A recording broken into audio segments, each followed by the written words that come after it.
we talked about these young people who, do a mess in Ireland, and I think if I were to say one bad thing about Ireland, it would be that sometimes we don't feel as safe as we should be, Mm. you know.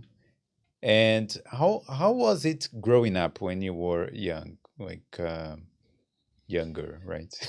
Yeah, yeah, younger. Yeah, I would have the same feeling. I guess when you grow up with it, well, like to be clear, what we're talking about is, maybe certain parts of Dublin are unsafe, um, or will have like, yeah, I'm not going to use. So how do I explain this properly, right? When I was growing up, like we talk about knackers being everywhere and stuff like that, and like don't get into a fight with a knacker or a group of knackers or whatever, and that I've been often trying to think about like why do we have like situations like this, and there seems to be. So I went to a school which was very mixed in terms of the people that went there, and you could have had problems there, but often it's a huge social issue, right? um and when I say social issue, I mean people who have been maybe pushed to the um mm, outside of what normal society. And I think sometimes, yeah, you'll have kids or younger kids who come into the, because Dublin is such an easy small city. You can just, if you have a bike, you can get around it quite easily and cause problems with other people and take out your anger on other people. Like I remember one actually Brazilian girl was like in my class years ago, and she was so angry.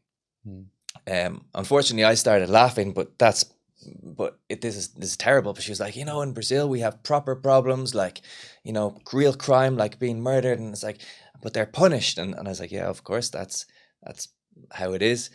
And then it's like I was coming to school today, and these kids, they are shouting and throwing eggs at me, Yeah. and it's happened to me too, where people have thrown eggs at me, and in the moment, it's like you get very pissed off or whatever, but you kind of have to learn to let it go.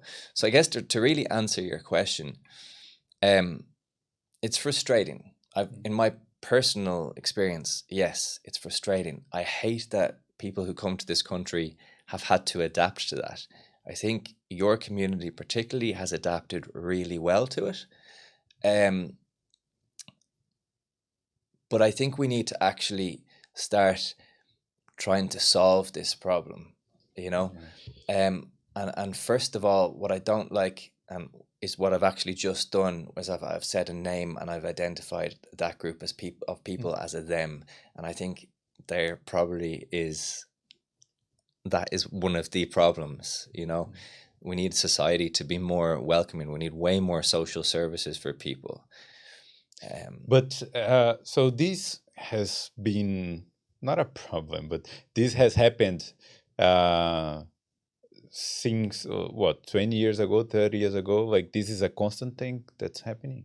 Yeah. This egg throwing. I mean, this egg Yeah, throwing is not, it's not a, like, it's Bonfires. bad, but okay, whatever. It's an egg, you know. Yeah. But the problem, I think, the worst problems are what, the knives and Yeah, I think gangs. I think in this case, the Irish culture kind of normalize normalize the violence. For Mm, example, so I heard some people saying like, "Oh, these kids are doing this. They are messing around in the, I don't know, at Lua's or in a supermarket. This is normal. They are kids. They are doing." And we see from different perspective, because for us, a policeman, for example, is an authority that, you know, yeah. punishes, establish orders, and then we see Garden goes there and Yeah. what do? You just fill in a form and say what's happened. So I think maybe not only the society, but especially it reflects in the law, in the organization, social organization. I think the the police here is very like easy to these things. I'm not saying for them to be violent. I'm not saying to pay small things in this way, but at least establish order. I think it's not clear established in this way. So for us Brazilians, when we come here, it looks like you are, you know, helpless. Nobody's helping you because what can you do? Who would you complain to? Who would you, Yeah. you know, you don't have this support when you have this. I have had some issues like this, and I needed a Garda. During the pandemic, I had a problem with a flatmate from another nationality, and the guys were, there was one guy that was threatening me and my flatmate. She's Brazilian as well, and we needed Garda. Basically, they didn't do anything. We did all the formality. We asked for everything, and we asked also the landlady, and she said, "Oh yeah, I'll do my best." So I think it's part of the culture. This, I'm not saying that is bad or not. We're just. I hope you get my point. No, What no, I'm of saying course. that Yeah.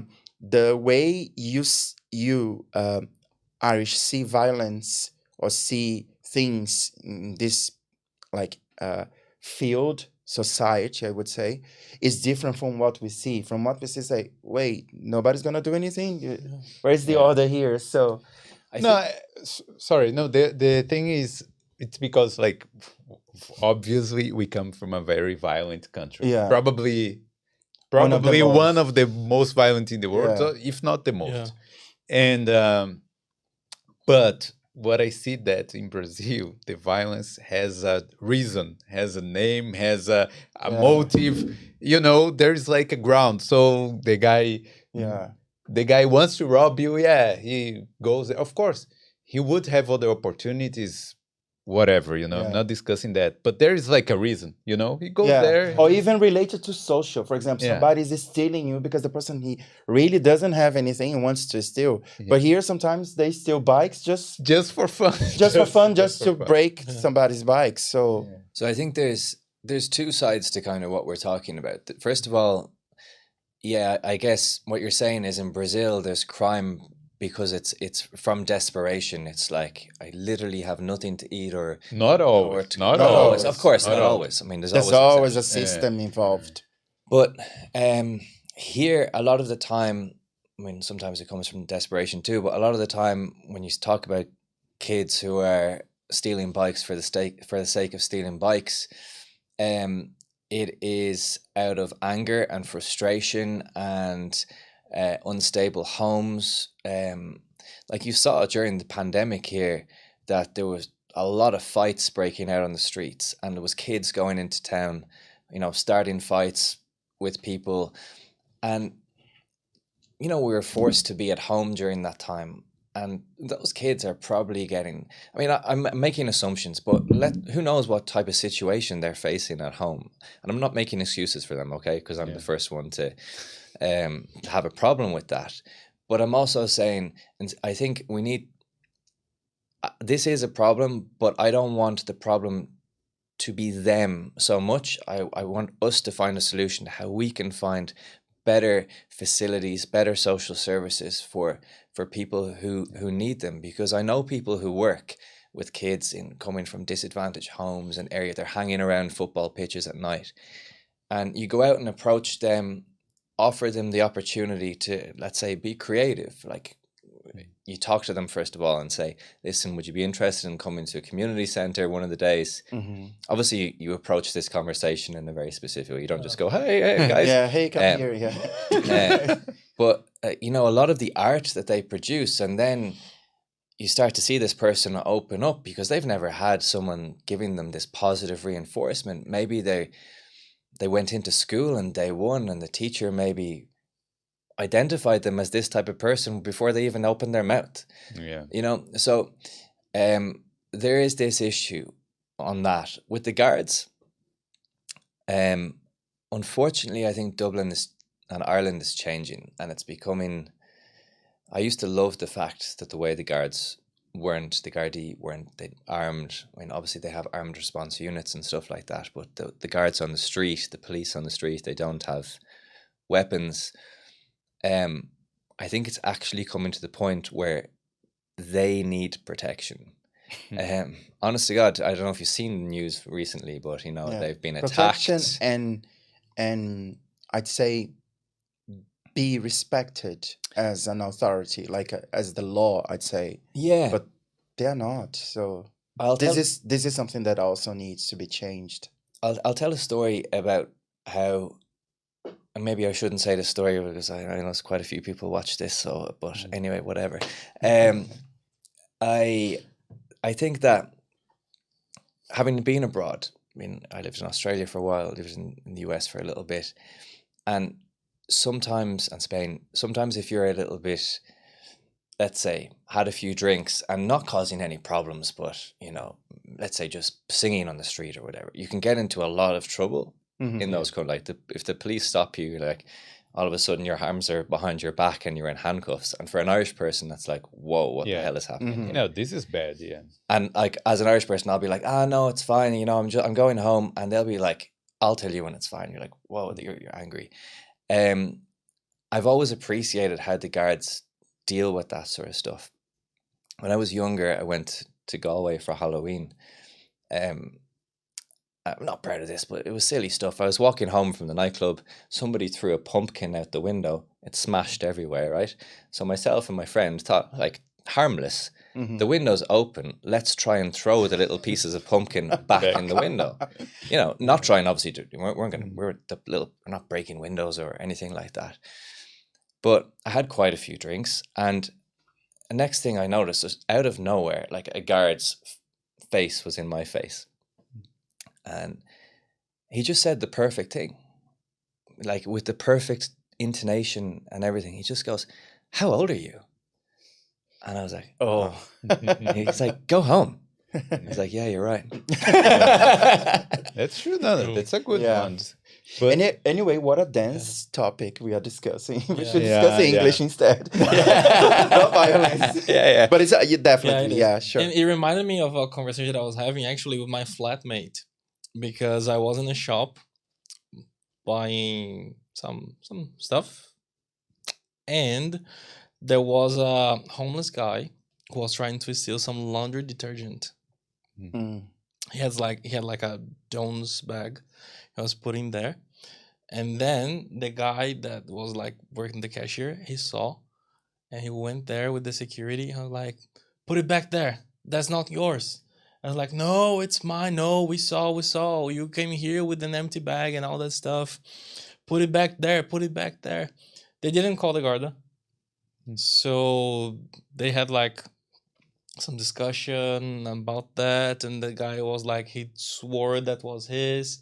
And then there was a woman, I don't know if it was his wife or what, or if she was yelling like, "Put it back there, James, put it back there, James." And okay. So he put it back there. And then I was talking to my flatmate like, if it were in Brazil, they would have called like the police. The guy would be arrested. You know, they'll be close all the doors and be like, "No, you won't leave until the police comes." In Brazil, they would beat the guy, you know. Normally, it's like if they catch but the thing is, we have this violence response. Like in Brazil, it would be like this. They would be like tough. But anyway, the criminality in Brazil is higher than here. Yeah, much higher. So if the violence is actually the answer for this, then why is criminality in Brazil higher than it's here? You know, I don't know if there are many aspects involved, I think. Yeah, I don't know if the problem is the response to the theft in Brazil. I think it's other aspects, and I don't really understand, because let's say in Asian countries that are much poorer than Brazil, it's not so violent as Brazil. You know, it's not violent at all. Some places. I remember one day in Brazil when I was walking to college, and there was a guy who robbed me, and he stole my phone, and he stole like 10 reais. That would be like €2. And I called the police, and I was like extremely frustrated and angry. "Oh, this guy, he took my phone. He took 10 reais, like €2 and the stuff." And the police officer said, "Sir, you're calling me because of an old phone and €2. What do you want me to do?" Like, that was her answer. So sometimes we're like, I go to the guard and they don't do anything. But like, how many people go to a police station in Brazil to report something, to report they have been stolen, and they don't get their things back? Yeah. never get anything. You know, back. they fill up a form. Yeah, okay. How was the guy? Okay, we'll look into it, and then you get no answer. Yeah. You know, so sometimes it's not that different. We think it's different, but actually, it's not that. No, different. yeah, when they say, "Oh, the police here doesn't do anything," yeah, you gotta look back and it's sometimes it's the same thing. Yeah. Yeah.